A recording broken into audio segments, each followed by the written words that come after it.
10, 9, 8, 7, 6, 5, 4, 3, 2, 1, 0.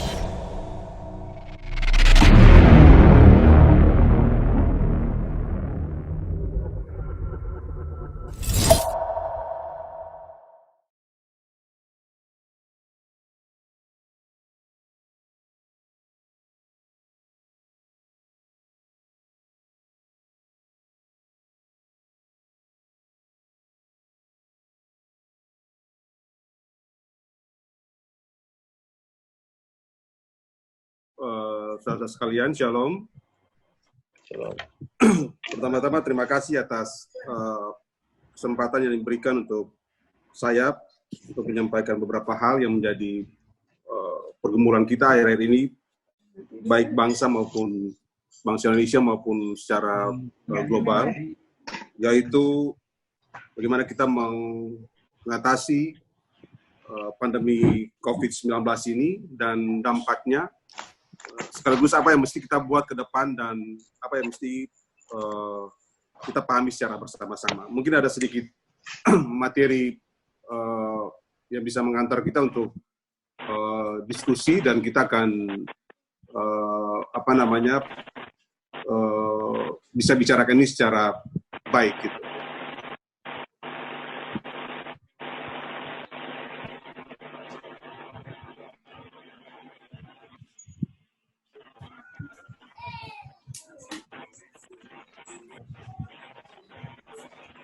Kenapa ini?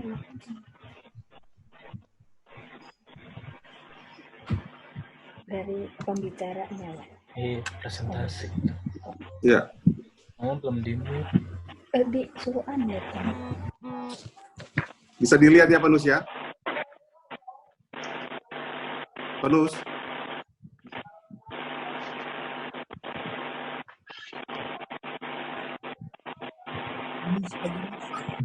Ya, kelihatan Pak. Kelihatan. Bisa kami monitor. Bisa dilihat itu, Pak. Bisa kelihatan, Pak Feb.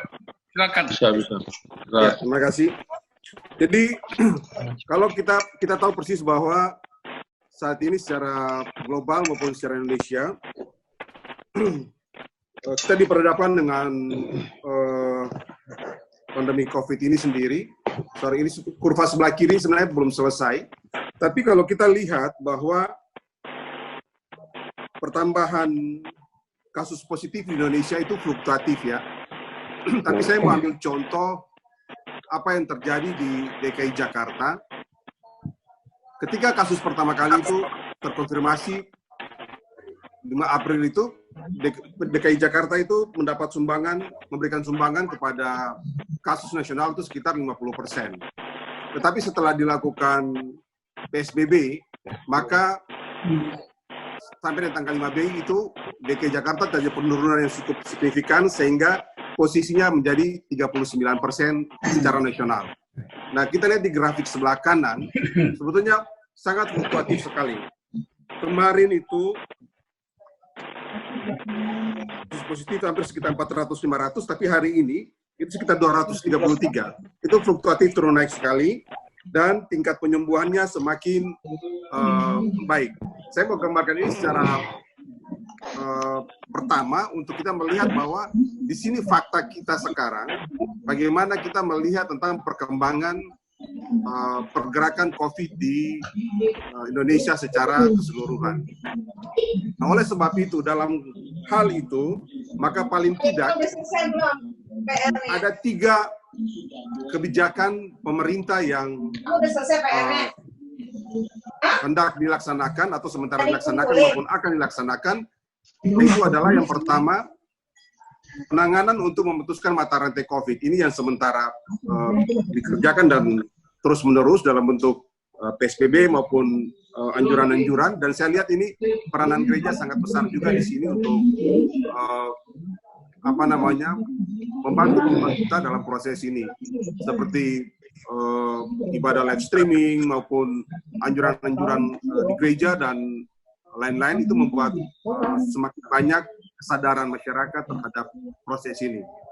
Yang kedua adalah pemerintah memastikan jaring pengaman sosial berjalan dengan baik. Ketiga adalah membantu masyarakat dalam kehidupan ekonomi, terutama ekonomi masyarakat kecil dan UMKM.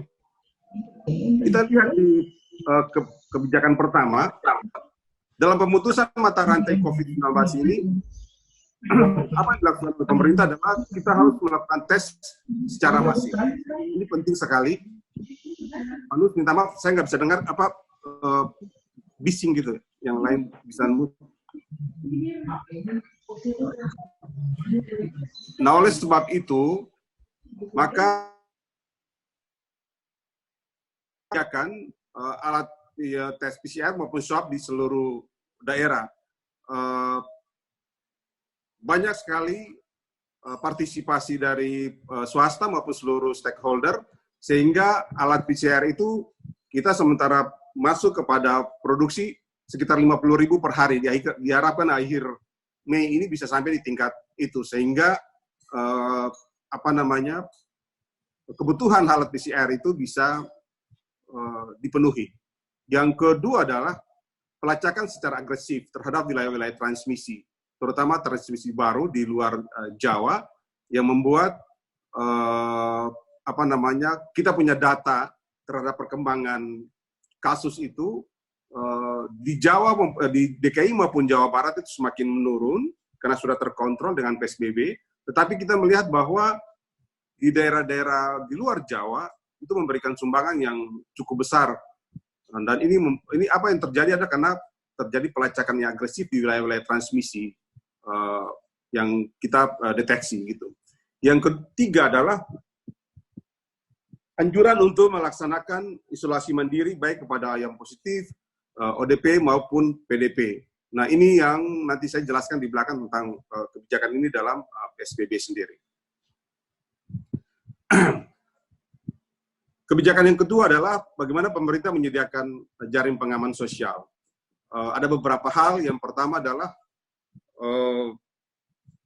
bantuan tunai kepada PKH, kartu sembako, bantuan sosial tunai, bantuan sosial tunai desa, dan juga pemerintah secara khusus, pemerintah pusat membuat kebijakan lewat Presiden, memberikan kebijakan bahwa anggaran belanja modal di daerah harus direalokasi dan direfokusi sekitar 50% untuk penanganan COVID. Nah, oleh sebab itu, kurang lebih anggaran yang dipakai untuk penanganan COVID ini sendiri adalah kurang lebih 405 triliun, dan untuk kesehatan sendiri itu sekitar 75 triliun. Kita lihat bantuan PKH untuk 10 juta KPM itu sekitar 37,4 triliun.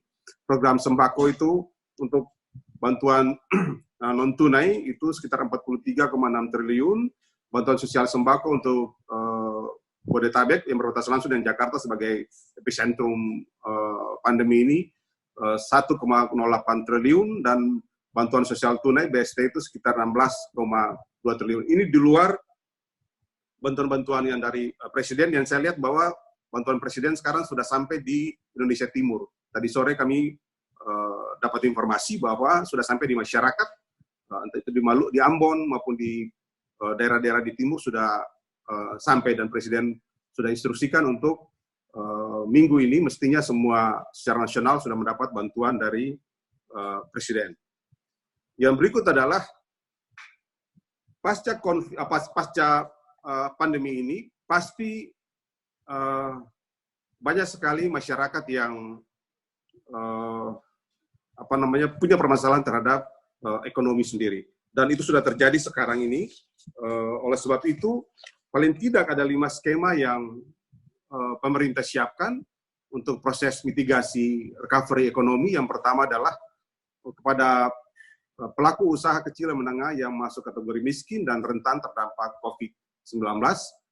Yang kedua adalah insentif perpajakan bagi UMKM yang beromset sekitar 4,8 miliar per tahun, itu sampai dengan 0%. Itu sementara proses persiapan untuk itu.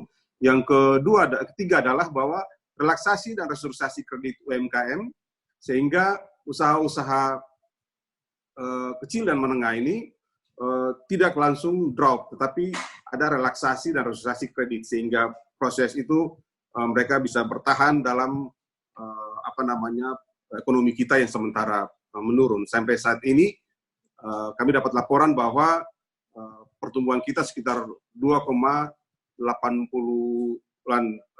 Saya rasa ini proses yang relatif masih baik dibandingkan dengan negara-negara lain yang sudah sampai di tingkat yang sangat minus. Yang keempat adalah ada perluasan pembiayaan bagi UMKM berupa stimulus bantuan modal kerja. Ini yang pemerintah sementara siapkan skema ini, sehingga recovery pada saat mitigasi recovery itu semuanya bisa berjalan dengan baik. Yang kelima adalah bahwa pemerintah melalui kementerian, lembaga, BUMN, dan Pemda akan bertindak sebagai penyangga dalam ekosistem UMKM. Apa yang dimaksud dengan itu adalah jika masyarakat, kelompok tani, atau ada produksi-produksi tertentu, baik untuk beras, gula, perikanan, dan macam-macam, maka pemerintah melalui kementerian, lembaga, atau BUMN, dan Pemda akan menyerap hasil-hasil itu sehingga ada dinamika ekonomi yang berjalan, ada produksi, dan ada pasar yang tersedia. Sehingga masyarakat tidak frustrasi karena ada produksi tapi tidak ada pasar. Nah ini Presiden telah menginstruksikan bahwa baik kementerian atau lembaga atau BUMN, Pemda akan bertindak sebagai penyangga dan dalam ekosistem UMKM. Sehingga kalau kelima skema ini bisa berjalan dengan baik, maka minimal kita bisa menata ekonomi kita pada saat pasca pandemi ini terkontrol dan ekonomi kita tidak ambruk sampai di tingkat minus. Ini yang dimandatkan oleh Presiden dalam beberapa kali rapat terbatas. Yang berikut adalah bahwa untuk menjalankan proses ini, maka Perpu 1 tahun 2020 dalam menangani COVID-19 ini sudah dikeluarkan. Sekarang sudah sampai di tingkat DPR, Balik sudah selesai, dan kami berharap bahwa dalam proses di paripurna itu bisa berjalan dengan baik sehingga pemerintah mempunyai otoritas yang kuat sehingga kita dapat mengatasi dampak baik sosial, politik, ekonomi, dan khususnya dalam menangani kesejahteraan masyarakat sendiri. Nah, oleh sebab itu kita melihat bahwa untuk pemulihan ekonomi secara bertahap,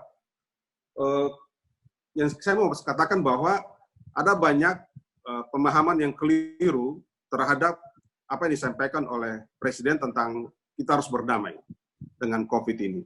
Berdamai yang dimaksud adalah bukan kita menyerah, tapi selama vaksin belum ada, maka mau tidak mau kita harus hidup secara new normal untuk kita bisa mengatasi semua kendala-kendala.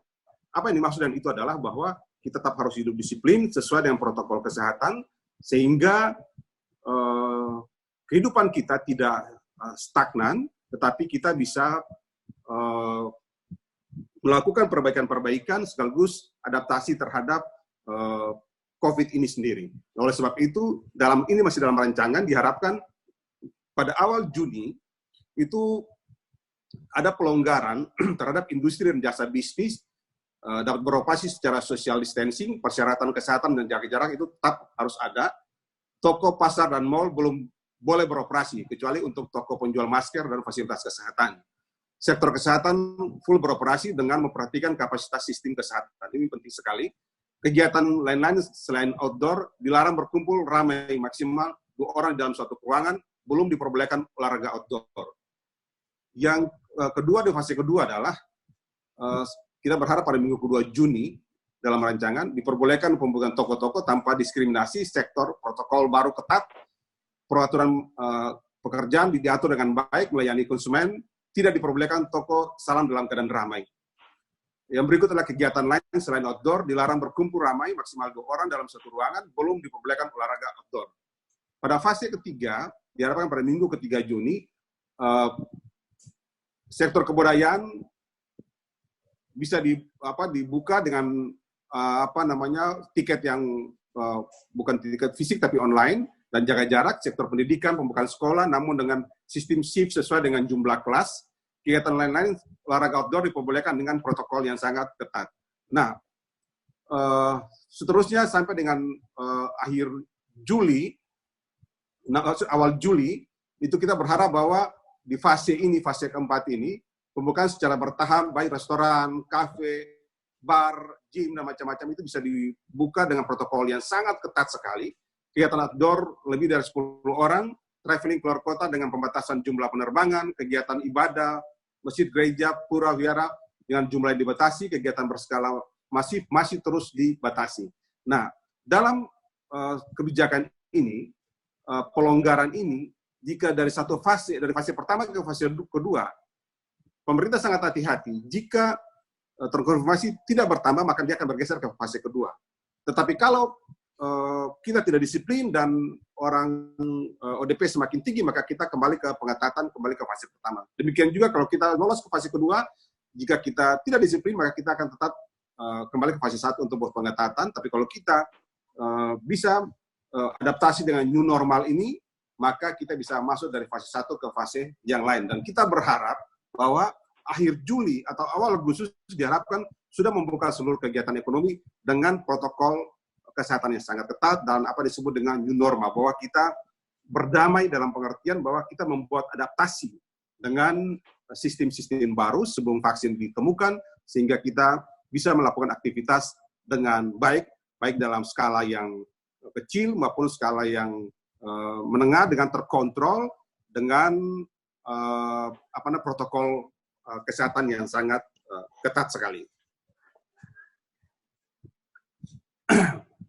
Nah, oleh sebab itu, Kemendagri juga sendiri telah memberikan panduan kepada daerah-daerah untuk bagaimana dia menangani COVID ini dengan baik. Oleh sebab itu, sangat disayangkan kalau ada keluhan-keluhan dari daerah tentang penanganan COVID ini sendiri. Baik dalam strategi pencegahan, peningkatan sistem kekebalan tubuh, itu ada strateginya semua, peningkatan kapasitas sistem kesehatan, peningkatan ketahanan pangan dan industri alat kesehatan, maupun memperkuat jaring pengaman sosial secara nasional. Ini langkah-langkah secara terukur telah dikeluarkan oleh Kemendagri untuk bagaimana koordinasi antara pusat dan daerah bisa berjalan dengan baik.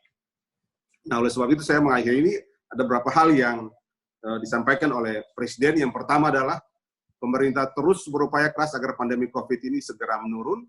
Presiden katakan bahwa ketika kasusnya sudah turun, tidak berarti langsung landai atau langsung nol, melainkan masih bisa fluktuatif. Itu yang tadi kita bilang, kalau kita tidak disiplin, maka pada saat kita rebound, turun, belum tentu kita langsung turun, tapi kalau kita tidak disiplin, maka kasus bisa naik, dan kita akan terjadi kebijakan untuk pengetatan lagi, tidak lagi pelonggaran. Gitu. Sampai ditemukan vaksin yang efektif, kita harus hidup berdamai dengan COVID-19. Nah, ini yang mesti kita pahami, bahwa kata berdamai itu sendiri bukan berarti kita menyerah atau kita hilang pengharapan, tapi berdamai adalah kita menumbuhkan new normal dengan proses-proses yang sangat ketat untuk kita membangun sebuah relasi sosial yang baru.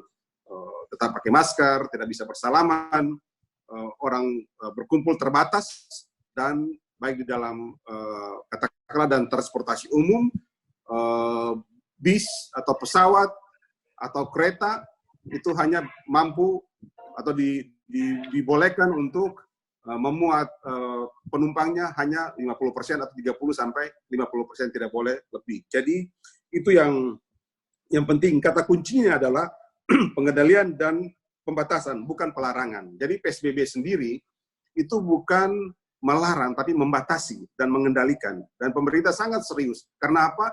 Karena cuma dengan disiplin yang baik, maka kita bisa mengatasi atau berdamai dengan COVID ini sendiri. Yang berikut adalah, Presiden mengatakan bahwa PSBB butuh kedisiplinan dan kerja yang terukur. Silakan beraktivitas secara terbatas, tapi sekali lagi ikut protokol kesehatan. Ini penting, berkali-kali Presiden sampaikan itu. Semua ini membutuhkan disiplin kita semua, disiplin warga, serta peran aparat yang bekerja secara cepat dan terukur. Bapak, Ibu, saudara sekalian, ketika pemerintah telah mengatakan bahwa tidak boleh mudik, maka banyak sekali penyekatan dan baik petugas polisi maupun dinas perhubungan itu setiap hari itu hampir sekitar 300 kendaraan sampai 400 kendaraan kita suruh putar balik karena melanggar gitu. Nah, ini kedisiplinan. Jadi penting sekali kita pahami bahwa ada dua hal. Presiden mengatakan berdamai dengan COVID, bukan kita menyerah, tapi kita membuat adaptasi terhadap norma yang baru dalam kehidupan kita untuk kita menyesuaikan dengan perkembangan kehidupan yang baru karena vaksin belum ada.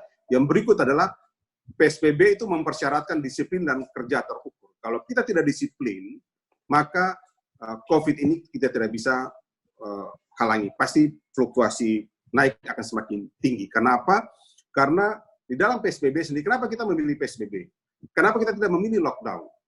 Bapak Ibu saudara sekalian, lockdown itu konsekuensinya sangat besar. Belajar dari India, belajar dari Amerika yang mau lockdown akhirnya buka, padahal negara yang sangat maju, itu kontinental. Kita, negara yang archipelago seperti ini, dengan tingkat demokratisasi, kebebasan pers seperti ini, membuat resikonya sangat besar sekali. Memilih PSBB itu pilihan presiden yang sangat cerdas, karena dengan PSBB kita tidak melarang, tetapi kita membatasi dan membuat pengendalian sehingga aktivitas boleh berjalan, tetapi sangat terbatas dan ada aturan-aturan yang terukur yang bisa diambil untuk proses kehidupan bisa berjalan dengan baik, tetapi kita bisa mengatasi pandemi COVID ini juga secara baik. Oleh sebab itu, dalam proses itu, pelonggaran-pelonggaran ini kita telah atau Presiden telah mengambil keputusan untuk lewat surat edaran dari Dirjen Perhubungan maupun Kementerian Perhubungan Permen nomor 25 tahun 2000 tentang pengendalian transportasi. Kita bayangkan kalau kita lockdown, maka orang tidak bisa terbang dari Jakarta ke ibu kota provinsi atau dari satu ibu kota provinsi ke provinsi yang lain. Bayangkan ada orang sakit, ada orang yang butuh kesehatan, atau ada orang yang butuh logistik, itu tidak bisa bergerak. Oleh sebab itu, dengan Permen Hub nomor 25, lalu ada penyesuaian-penyesuaian, maka sekarang itu penerbangan bisa jalan, tetapi bukan penerbangan umum. Penerbangan pada aspek kesehatan, mobilitas kesehatan, mobilitas kargo logistik, pejabat negara untuk tugas-tugas yang sangat tertentu, dan ke depan akan membuka Bandara Ngurah Rai maupun Bandara Soekarno-Hatta sebagai bandara ekspor. Karena apa? Ekonomi juga harus bergerak. Kita mendapat laporan bahwa para petani di Bali dan pasar maupun di Indonesia Timur, baik ekspor buah-buahan maupun ikan itu turun drastis, dan kita sekarang mendorong untuk bagaimana mereka bisa berkembang dengan baik sehingga ekonomi lokal juga bisa bergerak. Nah, ini hal-hal yang harus kita jaga sehingga aspek konektivitas antar daerah, antar provinsi itu tetap berjalan. Minimal satu hari satu kali ada penerbangan dari Jakarta ke ibu kota provinsi. Terutama Garuda itu penting sekali karena Garuda adalah satu-satunya airline yang menjadi backbone kargo kita. Kenapa itu? Karena dia dari suatu bandara dia transit agak lama sehingga proses kargo bisa berjalan dengan baik, sementara pesawat-pesawat yang lain itu sangat cepat sekali sehingga proses kargo itu tidak bisa kita harapkan secara baik. Oleh sebab itu pemerintah selalu punya langkah yang sangat hati-hati dalam menjalankan kebijakan ini. Percayalah bahwa kelemahan itu pasti banyak, pasti ada, kekurangan pasti ada. Tetapi pemerintah selalu evaluasi terus-menerus dan yakin bahwa kita on the track. Konsumsi nasional kita 70-80% itu secara nasional masih berada di Indonesia, sehingga pengendalian logistik kita itu bisa berjalan dengan baik. Untuk 3-4 bulan ke depan kita punya logistik tidak ada masalah, dan bagaimana kita cuma mengatur itu dengan baik sehingga proses pemenuhan kebutuhan pokok masyarakat itu bisa berjalan dengan baik. Panus, Bapak Ibu saudara sekalian, saya rasa itu beberapa hal pengantar. Saya berharap bahwa kita akan diskusi dan nanti Pak Yewangu akan bicara tentang perspektif gereja, dan nanti kita akan bicarakan bagaimana peran gereja dalam proses ini ke depan. Walaupun dari data-data yang kami punya, bahwa sangat kuat sekali gereja membangun ketahanan sosial ekonomi di desa-desa, di jemaat-jemaat, dan itu sangat baik sekali dalam menjaga ketahanan ekonomi nasional secara mandiri. Terima kasih Pak Nus. Saya kembalikan untuk Pak Nus. Ya.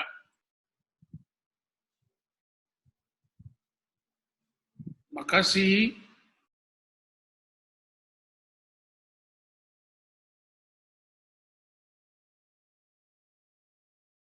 Terima kasih. Selamat malam.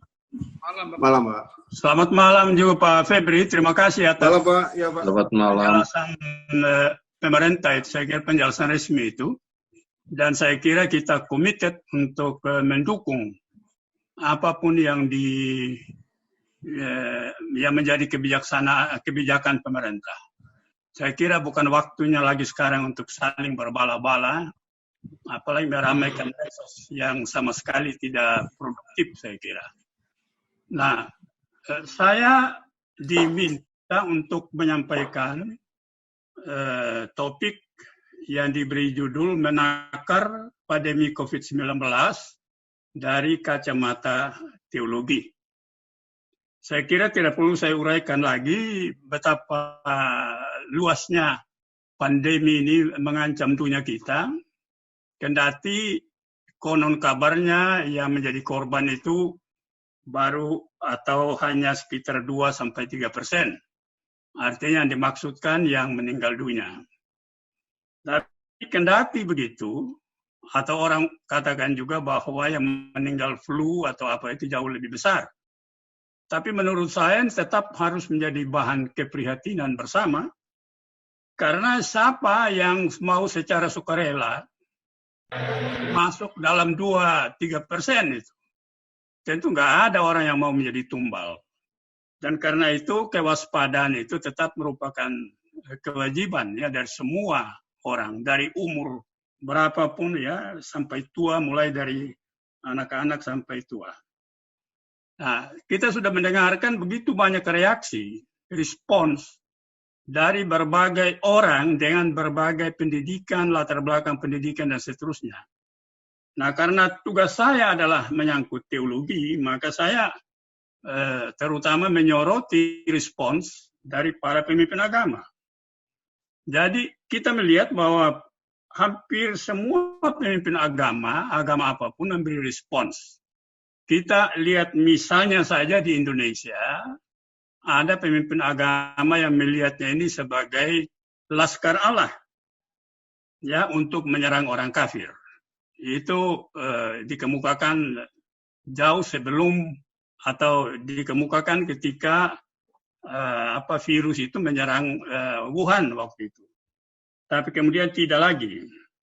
Nah, karena ternyata bukan hanya orang kafir yang menjadi korban, tetapi semua orang ya, tanpa membeda-bedakan agama. Nah, kita di kalangan Kristen juga, saya kira kita lihat di medsos ya, di internet dan seterusnya. Misalnya saya ikuti apa yang dikatakan oleh seorang pendeta karismatik di Amerika Serikat itu, Kenneth Copeland. Barangkali semua orang mengikutinya. Kita lihat di sana bahwa ia menghembuskan nafas Allah katanya, ya, guna membunuh COVID-19, ya, dengan mimik dan bahasa tubuh yang luar biasa hebatnya. Nah, saya kira Kenneth Copeland ini adalah seorang penganut teologi kemakmuran yang kaya raya, begitu menurut penjelasan, tapi tidak menyumbangkan kekayaannya bagi pemberantasan COVID-19. Jadi berdoa saja katanya, virus akan lenyap dengan sendirinya. Dan dengan cara sangat demonstratif, dia bilang ya, you are destroyed forever and you will not be back forever. Hembuskan nafas Allah dan COVID hilang lenyap. Itu di Amerika. Tapi di Indonesia juga saya kira kita mengikuti di YouTube bagaimana sikap beberapa pemimpin umat. Ada yang memerintahkan virus, ya tenanglah, resesi ekonomi, tenanglah, ya dan seterusnya. Seperti Yesus menenangkan angin ribut di Tasik Tiberias itu. Tapi pada pihak lain ada juga yang menegur agar jangan mengcopy apa yang dilakukan oleh Yesus dan seterusnya dan seterusnya. Dan lalu muncullah para pembela masing-masing. Kalau tidak sembuh, ada yang mengatakan itu berarti karena tidak percaya. Demikian salah satu argumentasi. Pokoknya riuh rendahlah ya di medsos dan di internet. Karena itu saya kira dapat difahami himbauan ya. Jadi himbauan itu dari Kementerian Agama, Ditjen Bimas Kristen, ya, yang menghimbau supaya jangan berbala-bala. Itu saya kira mereka, Ditjen itu tidak bermaksud untuk melarang diskusi teologi, saya kira. Bukan itu maksudnya. Tetapi di dalam menghadapi virus ini, lebih baik kita konsentrasi dulu untuk menghilangkannya atau memeranginya, ketimbang melakukan diskusi-diskusi yang menghabiskan waktu dan energi dan yang tidak produktif. Jadi saya kira hal yang kita sudah lihat di Indonesia, dan alhasil memang ya virus terus menyerang, kendati begitu banyak doa. Ya kerugian di bidang ekonomi tadi sudah dikemukakan, misalnya Pak Febri itu ya, berjalan terus, dan yang wafat, yang meninggal, yang menjadi korban juga para dokter dan perawat. Lalu orang bertanya, sampai kapan? Dan pertanyaan teologis sudah pasti muncul. Sampai kapan dan mengapa semua ini terjadi? Apakah ini hukuman Allah? Apakah ini tanda-tanda bahwa Kristus akan segera datang? Dan lalu ada juga yang menyerukan supaya ada doa pertobatan, supaya ada doa puasa, dan seterusnya, dan seterusnya. Dan saya kira ini wajar-wajar saja pertanyaan-pertanyaan macam ini.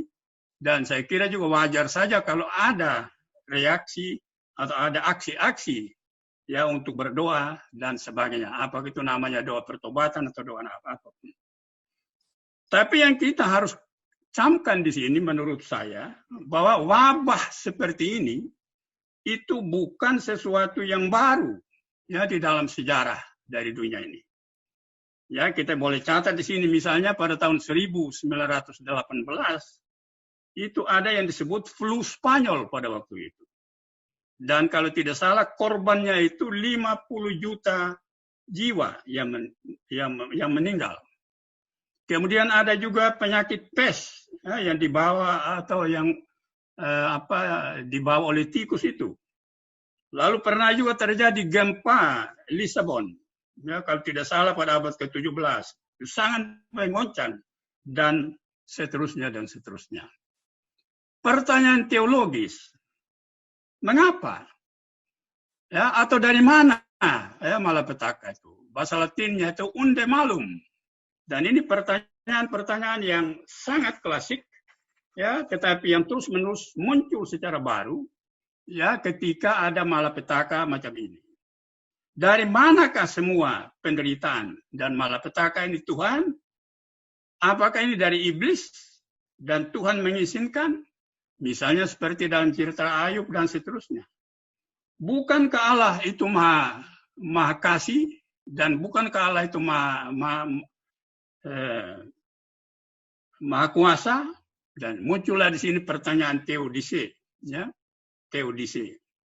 Dan kita ingat seorang teolog, filsuf sekaligus Leibniz ya, yang berbicara, yang menyimpulkan atau yang mengikhtisarkan kemuskilan pertanyaan ini. Dia katakan begini, kalau Allah tidak mau meniadakan penderitaan, berarti ia tidak maha kasih. Kalau ia tidak mampu, berarti ia tidak maha kuasa. Dan saya kira para pemimpin gereja kita di Indonesia memang ikut mempertanyakan pertanyaan-pertanyaan muskil macam ini. Sebagaimana muncul dan berbagai khotbah ya, dan berbagai renungan, dan bahkan berbagai diskusi teologis. Maka memang seperti disinyalir oleh Pendeta Albertus Pati dari Bandung itu, memang terjadilah friksi teologis ya di Indonesia. Yang oleh beliau itu dipilah menjadi 3, yaitu yang mendasarkan pada iman, yaitu Tuhanlah yang melakukan segala sesuatu ini. Kemudian ada yang mendasarkannya pada akal saja, enggak, Tuhan tidak punya pengaruh apa-apa di sana. Ini adalah mekanisme alam, ya, dan seterusnya. Dan yang ketiga itu yang oleh Pak Pati mungkin karena dia orang Calvinis juga, dia suka dengan Calvin, lalu dia bilang Calvin mengaitkan keduanya. Bisa saja Allah mempergunakan alam, mekanisme alam untuk menyatakan kehendaknya. Saya sendiri, ya oke, setuju saja dengan itu, walaupun masih harus didiskusikan panjang lebar. Saya kira sesudah COVID-19 ini selesai nanti. Saudara-saudara sekalian, saya kira diskusi-diskusi ini yang seperti ini juga bukan sesuatu yang baru. Ya, teologi telah mengalami sejarah yang panjang sekali tentang hal ini. Saya mencatat paling tidak ada 2 sikap ya di dalam sejarah teologi dan barangkali filsafat juga yang sama-sama ekstrim. Sikap yang pertama itu adalah sikap optimisme, bahkan optimisme yang luar biasa. Dan itu berpendapat atau beranggapan bahwa Allah lah yang mengendalikan berbagai peristiwa ini secara lengkap. Dan bahkan Allah ini telah tahu sebelumnya. Jadi dikemukakanlah beberapa pendasaran Alkitab, misalnya Simpson yang menurut kitab Hakim-Hakim itu jatuh cinta pada Delilah, tapi sebenarnya tujuan akhirnya adalah untuk membinasakan orang Filistin. Ya, Hakim-Hakim 14 misalnya.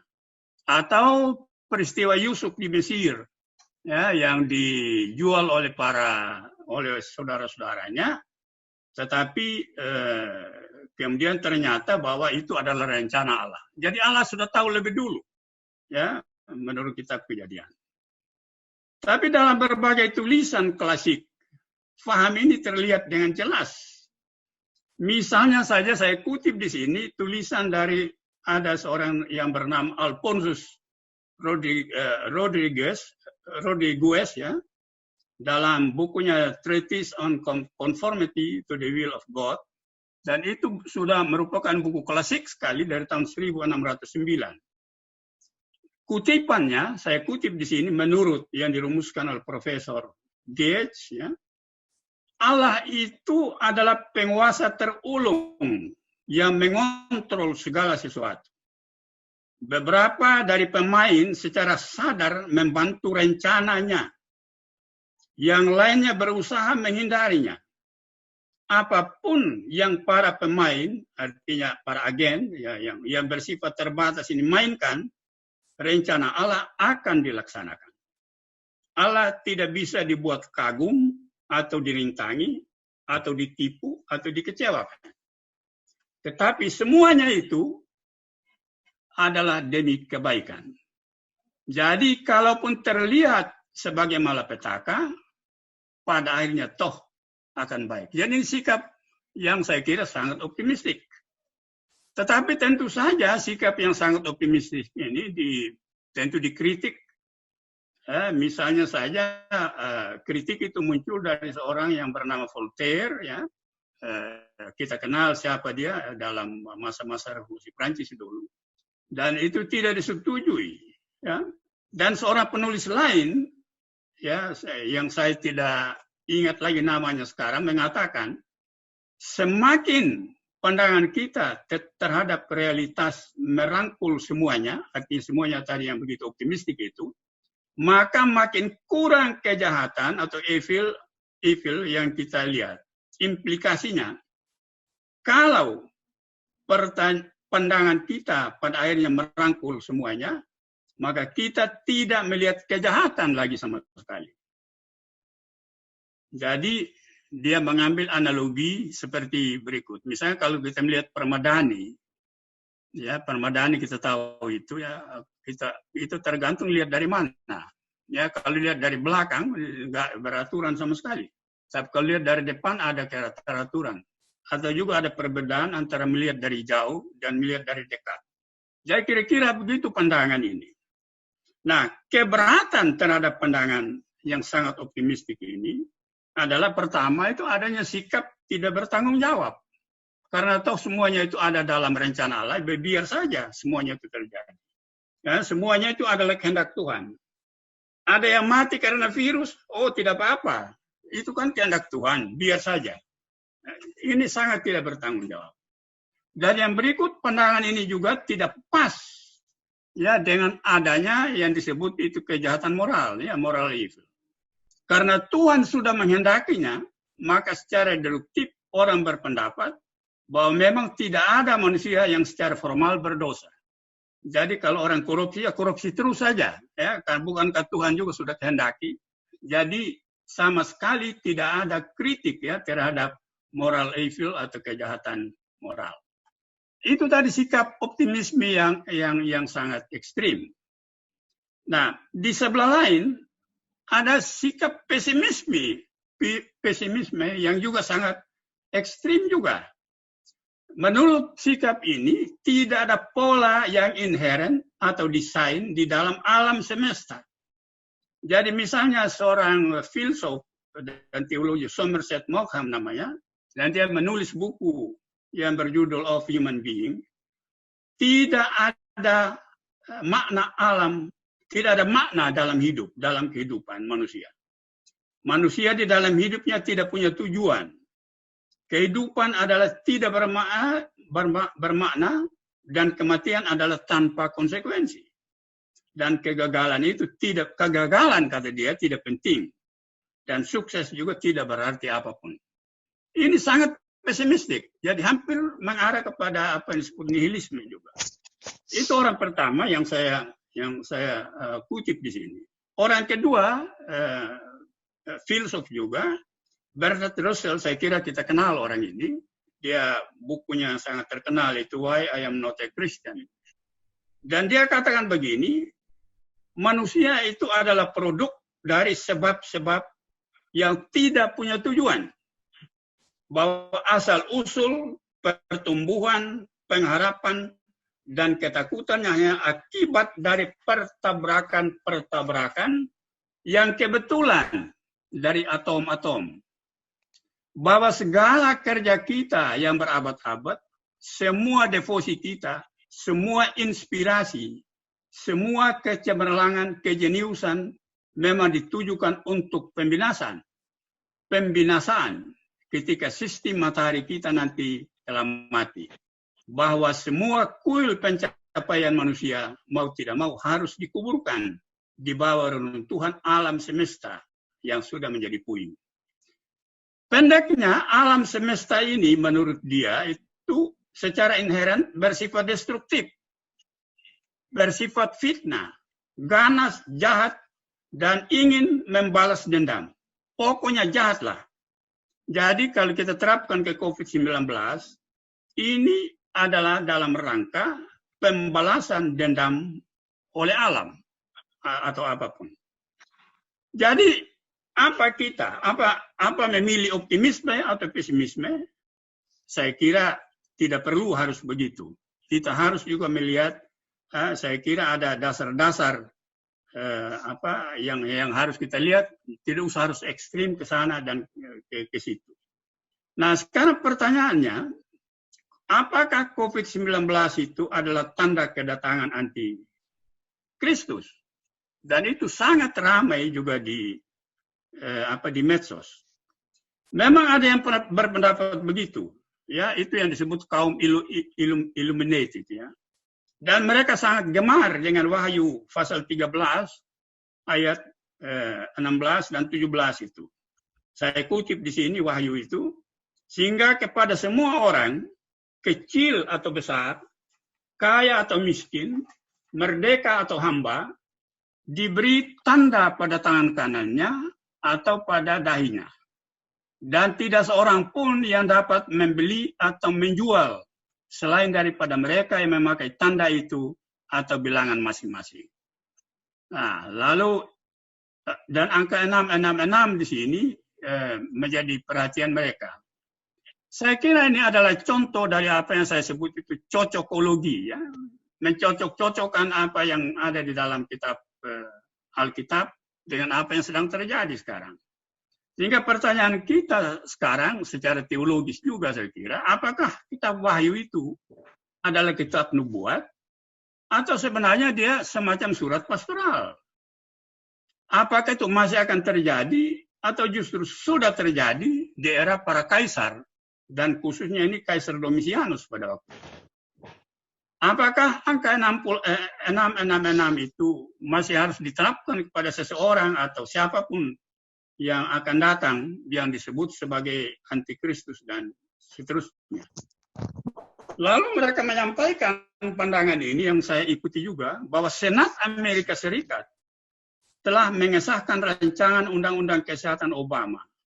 Semua orang Amerika diharuskan ditanamkan chip radio frequency identification untuk mengakses perawatan medis. Bahkan sampai kepada rekening bank, ya, dan seterusnya dan seterusnya. Dan itulah menurut interpretasi ini pemenuhan dari nubuatan di dalam Wahyu pasal 13 ini. Lalu mengenai tafsiran angka 666, menurut banyak para ahli biblika, ini sebenarnya adalah penghitungan yang disebut gematria itu. Yaitu menghitung huruf dan angka, dan setiap huruf dan angka itu punya nilai masing-masing. Dan ini menunjuk kepada makna tertentu. Jadi dalam perhitungan ini, angka 666 itu lalu mengacu kepada Kaisar Nero pada waktu yang lalu. Ya, karena setiap huruf itu ada nilainya, nilai angka. Jadi di dalam sejarah kita pernah juga Hitler itu dianggap cocok dengan 666, bahkan Paus pun ya cocok dengan 666 dan seterusnya. Maka sebenarnya hal yang seperti ini hanya berulang di dalam sejarah dan kelihatannya kita tidak pernah membaca sejarah itu dengan baik.